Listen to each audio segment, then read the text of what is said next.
Hoje, 5 de junho, é o Dia Mundial do Meio Ambiente. Data importante para pensarmos sobre a forma como temos tratado a nossa casa comum e sobre o futuro também.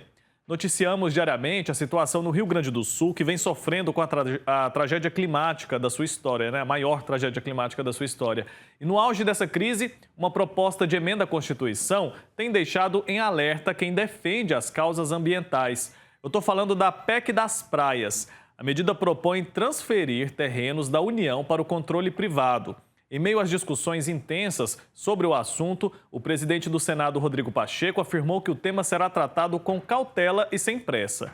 Os apoiadores da emenda defendem que ela ajudará na regularização de áreas. Já os críticos temem que a medida possa prejudicar o meio ambiente e dificultar o acesso público às praias.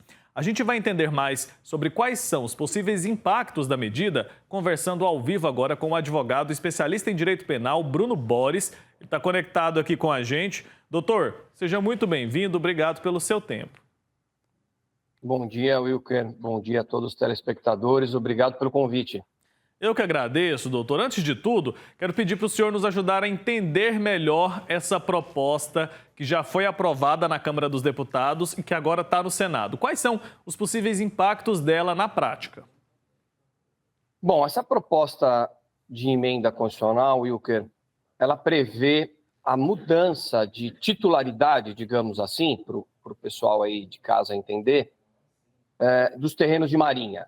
Então, toda a faixa litorânea de marinha ou até a faixa de rios que acaba sendo afetada pela maré, ou seja, pelos oceanos, automaticamente com a aprovação dessa proposta de emenda constitucional, vai haver uma revogação de um inciso na Constituição que vai determinar agora que não mais a União seja a titular dessas áreas, mas sim os municípios e os estados.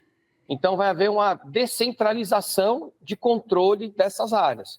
E aí, obviamente, cada município, em princípio, vai poder organizar a sua política de ocupação, respeitadas as normas legais da Constituição, claro, mas vai ficar um pouco mais a cargo de cada município e de cada estado, Wilker. Seria, na prática, uma flexibilização, né? O relator dessa proposta no Senado é o senador Flávio Bolsonaro. Quero entender o que ele e os outros apoiadores argumentam ao defender a PEC das praias. Bom, a argumentação de quem propôs essa proposta de emenda constitucional e quem defende é de que não é uma flexibilização total. Na verdade, é só o controle que passaria da União, passaria para os municípios, e aí automaticamente não haveria mais cobrança de aforamento. Então, os valores lá que são pagos anualmente para quem ocupa essas áreas para a União não seriam mais cobrados, né? As áreas também seriam do município e o município teria mais benefício em relação a isso. Seria uma forma de, para quem defende essa proposta, tá, Wilker? Uma forma de ter menos tributação, né? Menos valores a serem cobrados de quem ocupa a área e uma melhor gestão por parte do município. Esse é o aspecto que eles defendem. Perfeito. O governo é contra, né? Contra esse projeto. O que ele e os demais críticos da proposta argumentam? Porque, para eles, essa PEC não é nada positiva. Bom, o que acaba acontecendo quando você não centraliza mais, né? Claro, se houver uma centralização e o órgão que centraliza não é um órgão competente, correto e que atua de maneira adequada, é claro que vai dar problema de qualquer maneira. Não toda e qualquer descentralização de controle dessas áreas vai dar problema. Mas é claro que se você tem centenas e centenas de municípios, né, em área litorânea, isso vai gerar um certo, digamos assim, descontrole. É isso que muitos defendem, né? Defendem uma posição contrária por essa lógica. Havendo um descontrole ou uma descentralização, pode até ocorrer, numa hipótese mais radical, a pura privatização das praias. A proposta não fala necessariamente e expressamente de privatização das praias. Ela não fala, nem usa a palavra privatização. Mas é possível que em determinado município litorâneo as regras municipais sejam tão rigorosas, que eventualmente o cidadão não vai poder frequentar aquela faixa litorânea porque ela foi vendida ou foi negociada com particular. Isso é possível, eventualmente, que aconteça sim. É uma das críticas, fora a questão do meio ambiente, né, que é outro ponto muito criticado. Outro ponto que também é muito importante, né, doutor? Então, a gente está falando aqui sobre um texto que é generalista, né, de alguma maneira, muito abrangente e que pode abrir margem para que, na prática, as pessoas não tenham acesso à praia. Só para a gente entender, a proposta aqui não é privatizar a praia, mas talvez o que dá acesso a esse lugar, que hoje a gente pode dizer que é o lugar mais democrático que o nosso país tem, né? Que a gente mistura muita gente por ali. É mais ou menos isso, correto? A pessoa não teria acesso à praia.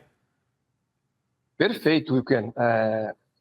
Muito claro o que você disse. De fato, a proposta não fala de privatização, mas ela é tão generalista, a norma é tão ampla, que não dá para falar que não ocorreria privatização, porque cada município vai conseguir organizar melhor a disposição dessas áreas, e aí poderia, num caso concreto, ocorrer literalmente uma privatização.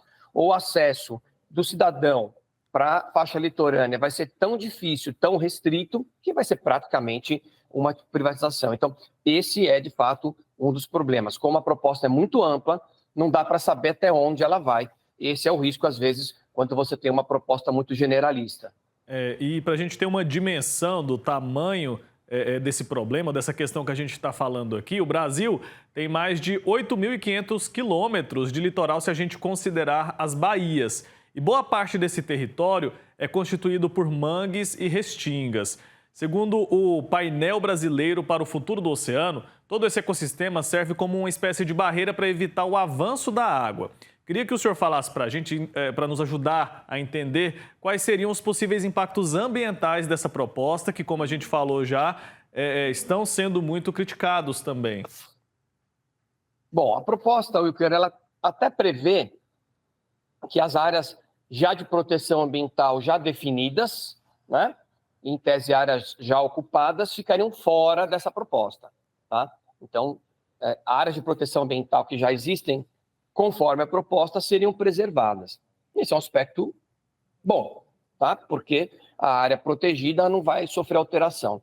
Porém, outras áreas que possam estar sujeitas ao controle municipal ou dos estados, também, pela proposta ser genérica, talvez permita que o município ou o estado atue negociando essas áreas e o particular, eventualmente, extrapole o uso dessas áreas. Até porque nós sabemos que muitas das áreas litorâneas, né, das faixas litorâneas, acabam são ocupadas de maneira irregular, até a área de mangue, né, você vê prédios construídos que nem é possível mais retornar ao estágio original. Mas é possível, eventualmente, construções em área de mangue, né, esse é um problema, certo? Vai gerar um problema de erosão, que já ocorre em alguns estados, né, principalmente na região do Nordeste, você encontra algumas situações de erosão por problemas não só da maré, da natureza, mas problemas de construções de forma irregular.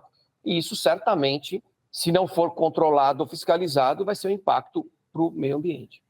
Perfeito. E tem como a gente prever qual seria o impacto dessa proposta, se aprovada, na questão dos pescadores, das pessoas que trabalham com esse tipo de matéria-prima, que precisam do mar para trabalhar? Essa proposta, de alguma maneira, prevê essa situação, a situação dessas pessoas especificamente ou não?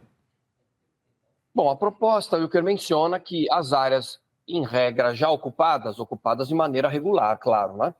Não ocupadas de maneira irregular, elas seriam protegidas. Então, áreas ocupadas, áreas de proteção ambiental, seriam de fato protegidas, ou áreas que já existem serviços públicos que são prestados. Porém, eventualmente, numa área que um município possa negociar com um particular, talvez uma área utilizada por uma comunidade de pescadores, por exemplo, como a proposta não delimita isso e vai deixar o legislador infraconstitucional esse tipo de regulamentação, talvez possa sim haver um prejuízo para esses pescadores, né, os pescadores tradicionais, né, os pescadores que dependem mais da pesca para subsistência, para aquela venda para manter a família, não da pesca industrial. Talvez até mesmo a indústria pesqueira mais organizada, né, de grande capital, a que é focada para a indústria, essa talvez até tenha a possibilidade de comprar uma área e, entre aspas, privatizar, né, uma praia para poder não usufruir sozinha, mas ter um acesso mais fácil naquela região marítima. Isso pode ser um problema para aqueles pescadores, né, de subsistência. Com certeza, a gente fica tentando entender essa proposta e cada vez mais a gente não consegue ver. Eu, pelo menos, não consigo ver muito interesse público nessa proposta. Apenas parece que vai beneficiar grupos, né? Por exemplo, construtoras, empreiteiras, grandes grupos de hoteleiros, por exemplo. Qual que seria o fundamento? Não existe mesmo, de fato, assumidamente, o interesse público nessa proposta? Eu acredito que o interesse público ele existe a partir do momento em que o Estado, de uma maneira geral, né, ou seja, o governo, ainda que seja municipal, ele vai continuar titular. Ou seja, não vai ser transferido automaticamente para o privado. Então, é só o controle que vai passar de um Estado, que é o Estado federal, para o município, certo? Só por isso que os prefeitos, do modo geral, os que eu tenho ouvido e conversado, dando entrevistas sobre o assunto, eles são favoráveis. Os prefeitos são favoráveis, claro, porque para eles vai ser mais fácil atuar naquela área de faixa litorânea, que hoje eles precisam até de autorização da União. Então, assim, há um interesse municipal de muitos municípios que querem explorar da maneira que eles acham correta aquela área, mas é claro, atrás do interesse dos municípios, que é um interesse público, a gente imagina, né? Pelo menos, Wilker, a gente imagina que os prefeitos e os municípios vão sempre, e os estados, vão defender os nossos interesses, né? O interesse do cidadão que vota nessas pessoas. É o que a gente pensa, como também da União. Agora, quando você descentraliza, automaticamente você não tem o controle tão centralizado. E isso pode beneficiar, sim. Pode beneficiar construtoras, pode beneficiar os empreendedores que atuam no segmento de faixa litorânea. Tem construtoras que atuam apenas aí, rede hoteleira que atua só na faixa litorânea. Então, isso pode ser até interessante para alguns segmentos e pode até ser ruim para outros. Por exemplo, questões de portos. Eventualmente, para uma empresa que explora ou tem a concessão de uma área portuária adquirir um terreno, hoje é simples, você pede uma autorização para a União. Talvez, com essa proposta aprovada, ela tenha que adquirir um outro terreno, e aí vai encarecer, né, todo esse custo, que vai ser repassado para alguém, claro, alguém sempre tem que pagar a conta. Então tem que se avaliar com muito cuidado toda essa proposta e, se eventualmente aprovada, o que parece que é difícil agora em razão de toda a polêmica que houve, né, qual que vai ser a legislação que vai regulamentar essa proposta de emenda constitucional. Temos que ficar de olho, afinal, tem uma questão ambiental e uma questão social também, né? Muitas vezes a praia é a única opção de lazer para populações. Pelo que a gente está entendendo aqui, poderia acontecer uma segregação muito forte, né? Algumas pessoas têm acesso a determinada praia, outras pessoas não têm. Acho que isso seria, de fato, um retrocesso. Doutor, obrigado, viu, pelo seu tempo aqui com a gente, por nos ajudar a entender um pouco mais a respeito dessa proposta. A gente tem ouvido falar muito, a gente não tinha conseguido entender em detalhes, acho que ficou bem claro. Seguiremos acompanhando, até uma próxima oportunidade. Abraço. Obrigado. Tchau, tchau.